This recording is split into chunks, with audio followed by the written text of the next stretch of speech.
கரணங்களின் வரிசையில் இன்று நாம் பாலவம் கரணத்தை பற்றி பார்க்குறோம். இது இரண்டாவது கரணம்.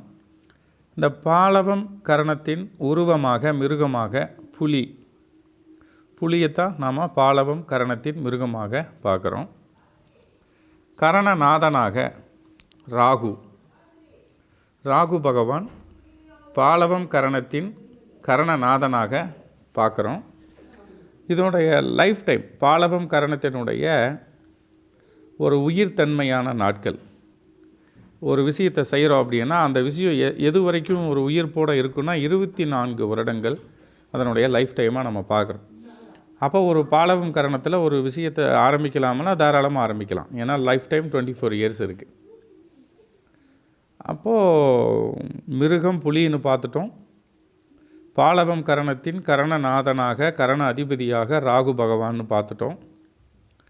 கடவுள் வழிபட வேண்டிய தெய்வம் ஐயப்பன், கிராம தேவதைகள், சாஸ்தா வழிபாடு, இது எல்லாமே பாலவம் கரணத்திற்கு உண்டான வழிபாடுகள் அப்படின்னு பார்க்குறோம்.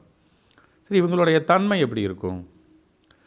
இந்த புலி ஒரு அதிகமான ஒரு நுணுக்கமான அந்த பதுங்களோடவே இருக்கும். பதுங்கி பாய்வது புலி அப்படின்னு நம்ம பார்த்துருக்கோம். அப்போ இந்த பாலவம் கரணத்தில் பிறந்த நண்பர்கள் என்ன பண்ணுவாங்க அப்படின்னா, பயங்கரமாக பிளான் போட்டு பக்காவாக ஸ்கெட்ச் பண்ணி தான் ஒரு வேலையை ஆரம்பிப்பாங்க. துல்லியமாக செஞ்சு முடிப்பாங்க. அப்போ ஒரு வேலையை பாலவம் கரணத்துக்காரர்கிட்ட ஒப்படைக்கலாம்னா தாராளமாக ஒப்படைக்கலாம். பிளான் பண்ணி கச்சிதமாக செய்வாங்க அப்படின்னு நம்ம பார்க்குறோம். பாலவம் கரணத்தின் உயிர்ப்புடைய நாட்களாக நம்ம 24 வருடங்கள் பார்க்குறோம். பாலவம் கரணத்தின் மிருகமாக புலியை பார்க்குறோம்.